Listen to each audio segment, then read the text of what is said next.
esa etapa pasó. Comunicación, sobre todo porque, en todo caso, esta acción es en beneficio... Lo que dijo el diputado Brito cuando solicita que le ratifiquen si María Corina Machado, Capriles y el señor Rauseo están inhabilitados.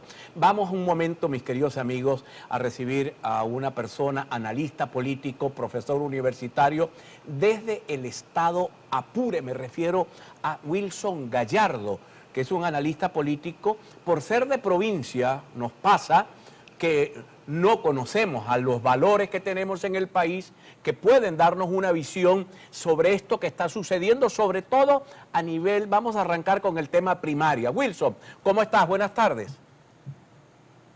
Buenas tardes, Juan Carlos. Un placer saludarte, un placer también para todo tu radio escucha y aquellos que nos están mirando por las redes. Muchísimas gracias, Wilson. Vamos a hablar un poco de la primaria. Rauseo se retira. Rosales inscribe un comodín. Brito Ratti va a pedir que acaben con esa primaria desde sala electoral del Tribunal Supremo de Justicia. Brito va ahora a la Contraloría General de la República para que ratifiquen si está inhabilitado o no, o inhabilitados los tres principales candidatos o tres de los principales candidatos. ¿Hacia dónde va la primaria?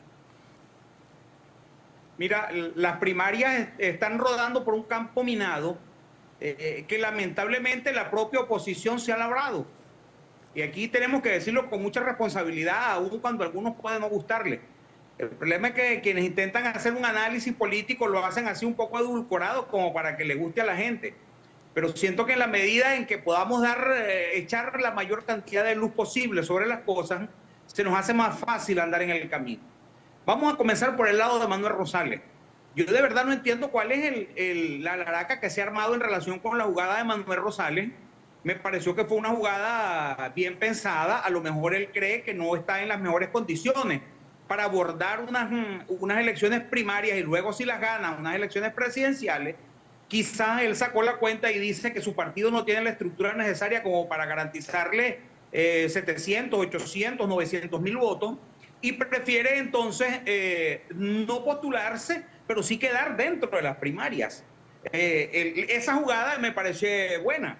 Malo son las organizaciones partidistas que aun cuando dicen que quieren las primarias no se inscriben, pero un Nuevo Tiempo ya está dentro de las primarias y ahora lo que queda es el tema de las negociaciones y de ver a quién apoya. Y así es la política, es normal que en la política se establezcan acuerdos. Por otro lado, lo del Conde del Guácharo, lo de Benjamín Rauseo. Creo que la candidatura de Benjamín Rauseo respondía más a un fenómeno global. Mira lo que está sucediendo en Italia, el segundo partido más importante de Italia lo conduce un payaso. En la legislatura de Brasil del 2010, el diputado más votado de todo Brasil fue un payaso también. El presidente de Ucrania viene de un programa cómico. Entonces, y que todos esos movimientos comenzaron fue, por cierto, en Italia con la Chicholina, la estrella porno que salió electa diputada. Eso es no más que una patada por el trasero a la clase política, un desprecio a la política. Millones de venezolanos están hastiados de los mismos actores políticos partidistas y llega y te dicen, bueno, vale, yo prefiero votar por el Conde del Guácharo que por cualquier otro. Solo que ya el Conde quedó por fuera y él mismo dijo que si él no se inscribía era porque le estaba haciendo juego al gobierno. Bueno, y ahí tiene, entonces sus palabras lo condenan. El otro, la jugada de Brito. Mira la consecuencia de no haber aceptado a Brito. Brito fue a reunirse con la Comisión Nacional de Primaria, hizo un planteamiento, pidió pistas para nombrar un representante ante la Comisión Nacional y no fue escuchado. Algunos dicen que sí, pero que no. El asunto está en que si Brito estuviera de este lado y estuviese adentro y se hubiese dejado que se inscribiera, no estuviésemos viviendo esto. Entonces esto es una mina que la misma oposición sembró y que ahora nos está explotando en la cara porque Brito va con todo ante la Contraloría. Ojo, y con grandes posibilidades de lograr sus propósitos. Ahora bien, el caso de María Corina.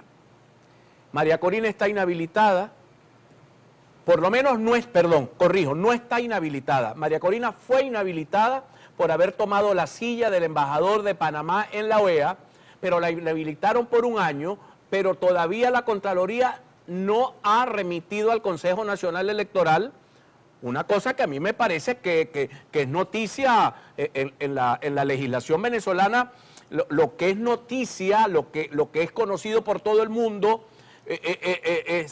vaya, recuerdo que el doctor Delgado Cando decía que eso era también una decisión. O sea, el hecho de que no haya sido el CNE, digamos, informado por Contraloría, no significa que el CNE vaya a impedir que la señora sea inscrita, pero ella se ha convertido en un problema para los partidos moderados para ir a esta primaria. Quizás esto pudiera originar un reagrupamiento del sector moderado y un reagrupamiento del sector, digamos, más duro. ¿Cómo observas esta situación? Bueno, María Corina es el otro vivo ejemplo de los errores políticos. Los partidos más grandes de la oposición, llámese Primero Justicia, Acción Democrática, Un Nuevo Tiempo y Voluntad Popular, también intentaron cerrarle las puertas. Bueno, y la señora entra con un discurso duro, con un discurso que para algunos es considerado como radical. Yo creo que de verdad que el discurso de María Corina no lo considero radical, aun cuando ella pudiera decirlo. Pero me parece pues que ella tiene un discurso que le está gustando al pueblo, le está gustando a la ciudadanía. Tanto es así pues que en ninguna encuesta ella va por debajo de cualquier candidato y por encima también hasta del mismo candidato del gobierno, que es Nicolás Maduro. En todas las encuestas ella vence tanto a los actores de la oposición como al actor principal del gobierno. Eso quiere decir que hay alguien que está capitalizando el descontento de la gente y es ella. Por cierto, no tanto así su partido. María Corina tiene en algunas encuestas, tiene por encima de 20, en otras sale hasta por encima de 50% y su partido es minúsculo. Eso quiere decir que hay una gran brecha allí entre su organización partidista y ella, lo cual pudiera impactar en unas elecciones primarias, porque en las elecciones primarias vale mucho la maquinaria, la movilización y el cuidado de los votos. En el caso de que no ha sido habilitada, o por lo menos que tiene un código rojo allí, o sea, pareciera que no hay un motorizado o un secretario que lleve el oficio desde la Contraloría General de la República hasta el CNE, como que si quedaran demasiado lejos. Pero entonces ahí entra la jugada política. ¿Será que el gobierno mueve ese oficio de la Contraloría al CNE? ¿O el CNE va a mantener ese código que impide que permanezca inhabilitado y no se pueda inscribir? Al fin y al cabo, eso es parte de las especulaciones. Lo que nos queda es esperar el momento en que hayan las primarias y María Corina participe, y si gana, la posibilidad de que se inscriba cuando sean convocadas las elecciones. Ahora, se está hablando de que van a haber elecciones por adelantado, y otras que van a ser en mayo, y otras que van a ser en octubre o diciembre. Al fin y al cabo estamos en el campo de los escenarios, pero en todos esos escenarios hasta ahora María Corina ha demostrado que puntea en las encuestas, y esa pudiera ser la razón por la cual el gobierno insiste en el programa de uno de los principales voceros y decisores del PSUV, donde le dicen claramente que ya no va para el baile, así como se lo dicen a Capriles. Ahora, recordemos entonces que la oposición tiene tres que están en esa misma condición, que es María Corina, Capriles y Superlano. Ahora, no sé si ese juego será destrancado en negociaciones en México, que son facilitadas por el Reino de Noruega. Esperemos pues que no haya el veto contra los actores de la oposición, porque es que al fin y al cabo estoy seguro que el candidato del gobierno tiene más denuncias que los candidatos de la oposición. Ahora, permíteme una pregunta que tiene que ver con la praxis política. Nicolás Maduro, Diosdado Cabello, Padrino López, Tarek El Aizami, sobre ellos pesan recompensas por su cabeza para llevarlos a una cárcel en Estados Unidos. Las Fuerzas Armadas venezolanas han dicho, por voceros que no puedo mencionarte, que no hay disposición a entregar el poder a una persona de pensamiento radical. Antes de todo este proceso que estamos hablando, ¿opinas tú que debería generarse un proceso de negociación gobierno-oposición con ayuda de factores internacionales para que permita bajarle el costo de salida a Maduro y no elevárselo como eventualmente la propia oposición se lo eleva, lo que lo coloca en una posición de o se entrega o se pasa y se convierte en otro Daniel Ortega? ¿Qué hay que hacer para bajarle el costo a Maduro, si es que tú estás de acuerdo con que se le baje? Mira, pareciera pues que la evidencia histórica nos ha enseñado muy poco en el país, porque la evidencia nos muestra pues que cuando tú le abres la puerta para que un gobernante salga, tú le estás bajando el costo, como bien lo planteas. Pero el discurso radical de que no hay negociación alguna tampoco ayuda. Pero pongámoslo en contexto. El gobierno cuando dice que no van a entregar ni por las buenas ni por las malas, eso es un discurso que va directo a sus bases. Yo dificulto pues que eso no es que dude de la seriedad de los voceros, sino que es un discurso propio de una campaña o de una precampaña electoral.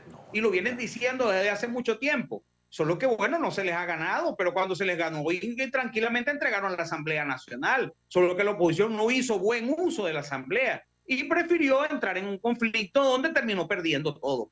Jugaron al todo a nada y lo perdieron todo. Mira, por otro lado, los discursos de la oposición, de algunos actores, por ejemplo, el caso de María Corina, que ella dice que ya no negocia nada, sino solo la salida, bueno, es un discurso propio de responderle a quienes así hablan. Yo creo pues que al fin, al cabo, eso no va a ser ni tan calvo ni con dos pelucas, esto no va a ser ni como la oposición quiere ni como el gobierno quiere también, sino que va a haber un proceso de acercamiento y pudiera darse una negociación donde pudiéramos tener mejores condiciones y si el gobierno pierde, estoy seguro pues que habrán las fuerzas internas de presión y las fuerzas externas también para que así sea. muy bien. Solo que hasta ahora nosotros en Venezuela no hemos llegado a ese nivel. Muy bien. Que pierda la presidencia, el gobierno, y entonces la oposición lo ponga en jaque mate para que entregue. Hasta ahora ese escenario no se ha dado, por lo tanto lo que pudiéramos decir son especulaciones y hablar de escenarios como lo que te estoy diciendo yo. Creo que va a llegar una negociación y que ojalá así sea. Creo que las salidas negociadas son mejores para el bienestar del país, para las posibilidades de resurgimiento del país creo que todos los venezolanos anhelamos que haya un proceso de negociación. Wilson, te agradezco de corazón que nos hayas acompañado la tarde de hoy.